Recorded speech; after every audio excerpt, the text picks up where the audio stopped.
All right, it's time to have an uncomfortable conversation. Got to weigh in on it. There's a lot of conversation trending right now about Jasmine Crockett's loss and how it was the Hispanic community that let her down. And as a person who is both African American and Hispanic American, I grew up in between both of those worlds, and I can absolutely say beyond a shadow of a doubt, yeah, they did. The Hispanics let you down, honey. Um, and I want to dig into that because as somebody who identifies as a black woman, first and foremost, proudly, always, I grew up listening to my Mexican family talk shit about black folks. Like my little butt didn't know what they was talking about. Then they would look at me and go, "Oh, but now you mean he thought, okay, right. So just my dad." You know what I'm saying? That proximity to whiteness is real in the Hispanic community, and people don't want to talk about it, but it is real. Now, you have two different classifications of Hispanics. So you have the Afro Latinos, who obviously appear black. They have the coarser hair, curlier hair, the moreno skin, like a little bit darker skin. And then you have the blanquitos, the ones that are kind of white passing. And then the ones in the middle sometimes will even try to lean into that. They'll dye their hair blonde, or they'll do little things to kind of make them assimilate. They'll straighten their hair, all those kind of things. And we're taught this from a young age. I mean, my grandfather, God rest him, told me to marry a white man when I was little. And he said, this way my children won't live with a curse or live with a hard life. So he wasn't out and out racist. His reasonings, I understood it, but let's not pretend like this doesn't happen in the Hispanic community. And at the end of the day, Hispanic folks, you guys are voting against your own best interest. When I say you're voting against your own best interest, you guys chose James Talarico for what? Because he's a white Christian man who's digestible, and you think that he has a better chance at what? Being polite and being quiet? You need a fighter. You need somebody who's going to get in there and shake it up. We all need that. Do you see what's happening in the world? But time and time again, that proximity is what you chase, and you don't even realize that you're voting against your own best interests. This man looks like a really nice man, but he does not have the qualifications and the credentials that Jasmine Crockett has. No matter how the other party tries to tear her down and say that she's uneducated or she's a low level IQ, no, she's not. That woman has a law degree. That woman has been doing this her whole life. She has several degrees, in fact. And then here comes this man with no qualifications, and he's better. At the end of the day, people try to assimilate. At the end of the day, people try their hardest not to cause a ruckus, not to cause a fuss. The whole idea of muera la raza, like to better the race, right? Marrying white, is so that you can fly under the radar. We don't need someone to fly under the radar.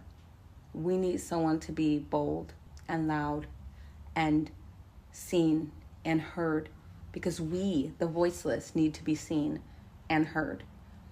That man's not going to do that the way that Jasmine Crockett would. I don't think he's going to do it at all, to be honest with you. I think he's digestible, he's palatable, and he's passable, which is what a lot of Hispanics strive to be. Y'all are the same as us. They don't like y'all any more than they like us. I think Black people, we cannot see the forest for the trees because we're so busy looking at one group of races that we can't see that racism is global. The Latinos that are coming from South America are aspiring to be accepted as white.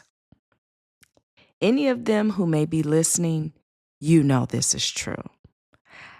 I've worked in your community, so I've had firsthand interaction working in a predominantly Latino community.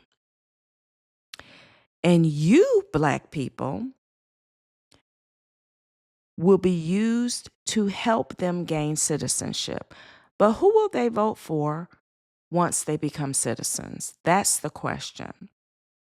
Crockett losing in this primary is a good example of that. What's baffling about all of this This isn't the first time this has happened. It's happened with every immigrant group. And so now you have all of these Black women in cars crying because you thought you had allies in Texas. I do not have a problem with individuals. I deal with everyone on an individual basis because I'm a grown woman and I've been on this planet long enough to know. So I deal with everyone on an individual basis. I think that just about every race and ethnic group I deal with professionally, okay, even personally. But as far as a group, dealing with people as a group as a whole, it is what it is. Every group is out for themselves. Every group votes based on their self-interest. Every group prioritizes their needs. It is what it is. That's what it is. I actually think this is good, what has transpired. We are all waking up at different times. We need to focus on ourselves just like every other group does. We've been here the longest. Our ancestors built this country. No other group has faced the hardships that we have faced. So our needs must come first.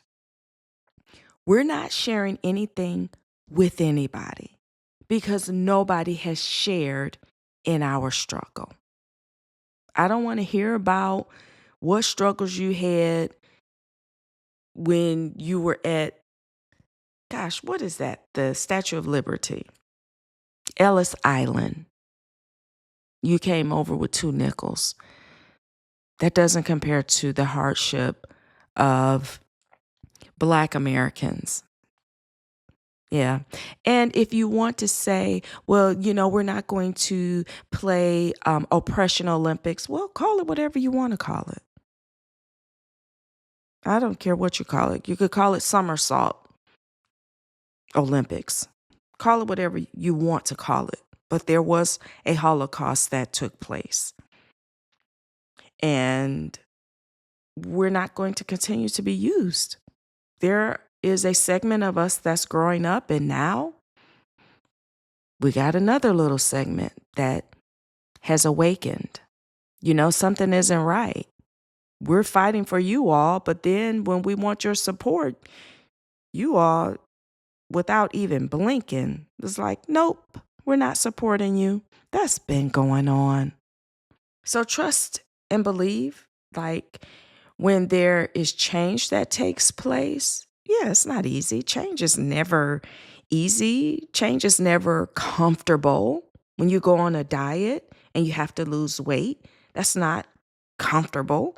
Your body hates that. There is going to be some hardship that takes place, but who's better built for hardship? Black people, we can survive anything. We have already proven to survive any and everything. We survived Trump's first term. We're going to survive his second term. And we have survived all these years of being put on the back burner by Democrats who we have been their most loyal constituent. Yeah, we can survive anything. It's the other groups. It's the other groups that are going to be out in the street wailing and crying and gnashing of teeth because they're not used to hardship. Yeah, they're not used to hardship, but we are. So we're going to be good. And we just need to focus on ourselves. Oh my God, how'd you get it like that? It's natural. Water. Look, mashallah. Are you serious? Revelations chapter 1, verse 14 and 15 reads, "His head and his hairs were white like wool, and his feet like unto fine brass, as if they burned in a furnace.